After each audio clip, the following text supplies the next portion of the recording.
Hey guys, so I gotta be honest with you all. This was probably my favorite episode in the second part of the season, and I know that that's not necessarily a very high bar to reach considering how poorly mismanaged this whole section of the season has been. But for me, one of the strengths I've always found about this series, both anime and manga, are the character dynamics and how that affects a character's life both outside of being a hero and as well as kind of as well as being a hero as well as inside as well as how it affects their mindset of being a hero as well.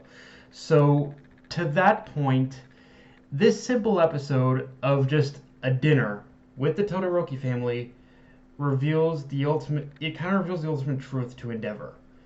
No matter how much he may try and change his legacy as a hero, and no matter how much he may try and change as a person, his legacy as a father, I'm sorry, is set in stone. Like here's the kicker, and here's the kicker. Fuyumi, I love Fuyumi to death. I think her passion in terms of trying to keep her family together is phenomenal. It is admirable to an nth degree,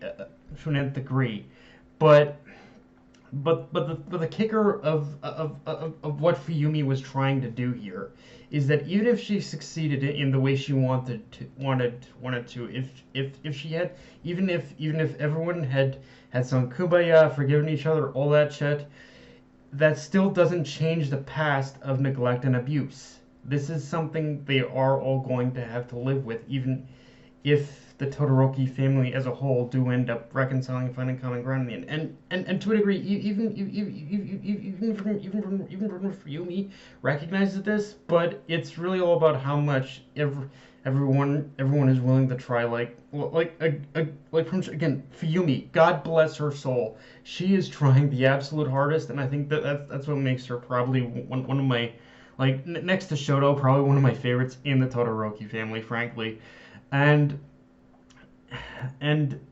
but again, the past is something that is going to live that the Todoroki family is going to have to live that they're going to have to live with.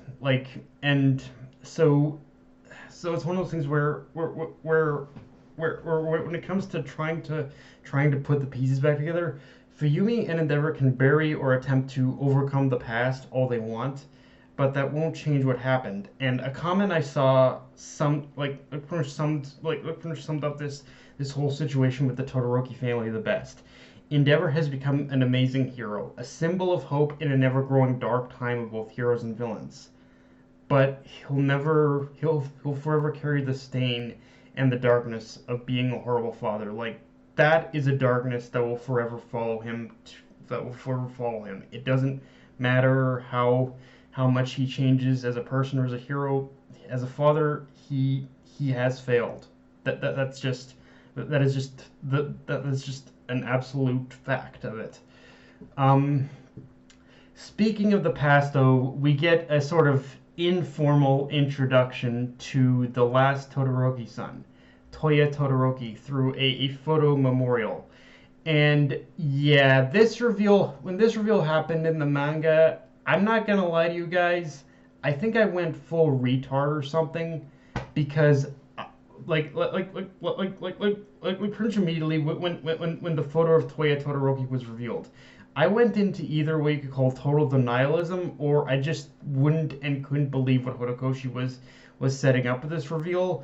But now that we've gotten to this point and in the anime, and I've gotten over that phase that I went through in the manga, I'm kind of kicking myself even more for just not fully embracing just how much the connection between Dabi and Toya was staring me right in the fucking face. Even when the connection was staring me right in the fucking face, I was like, it couldn't be that. It just couldn't be. But yeah, just revisiting, just taking the correlating scenes of Dabi's of Dabi's encounter with Endeavor at the beginning of this season, and now this scene.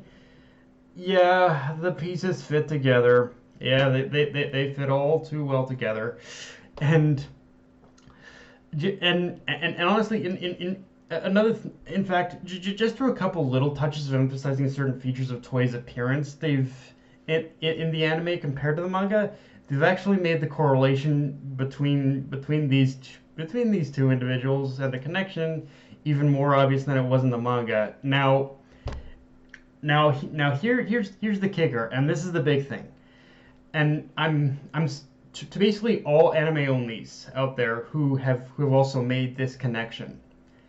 Just because you've actually made the connection and know what's going on doesn't mean it's gonna save you from the actual reveal. Because oh boy, it's let me put it to you this way. It's when it comes to this whole thing with the reveal of Toya and what happened with Dabi at the beginning of the season.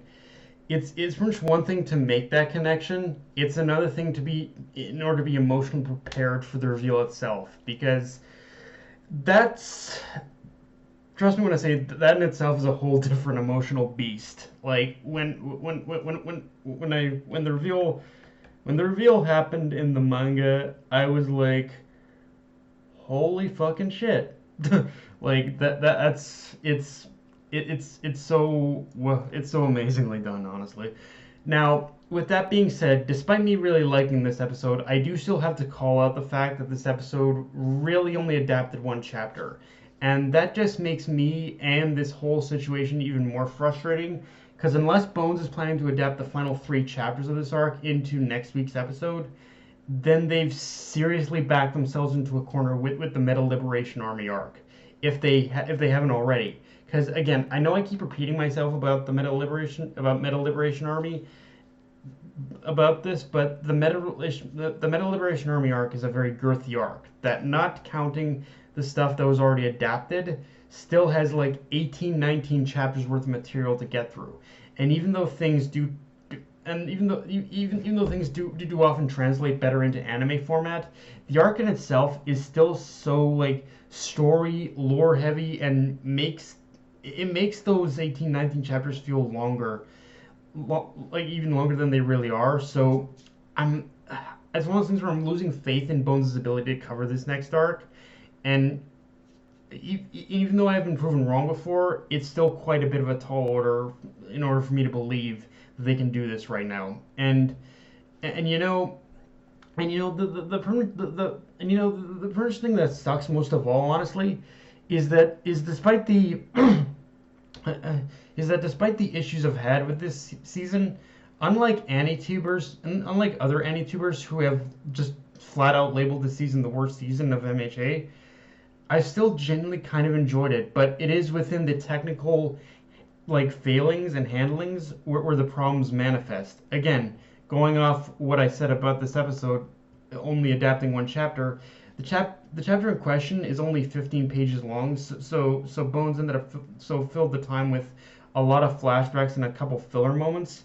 And while not all bad, it did still drag the episode down a bit. But again, I can't. Again, it's so complicated right now. Um, also, to this episode's credit, though, I do like how it did still take a moment, just a brief moment, to recognize that even though Izuku, Bakugo, and Todoroki still aren't able to beat Endeavor to be the first ones on the scene, that it does still take notice of the fact that the reaction time is still getting better, showing they are making progress while being under him. And yeah, just a nice little scene there to show progress. And in some ways, that I think it is kind of showing just from how it is kind of showing just how far Izuku is getting as well. But yeah, guys, that's pretty much all I got for this review. If you enjoyed the video, like, comment, subscribe on Twitter and on Crunchyroll. Be sure to hit the notification bell, hit the subscribe button, and be sure to just share the video around, guys. Death Knight of Anime, signing off. Later, all.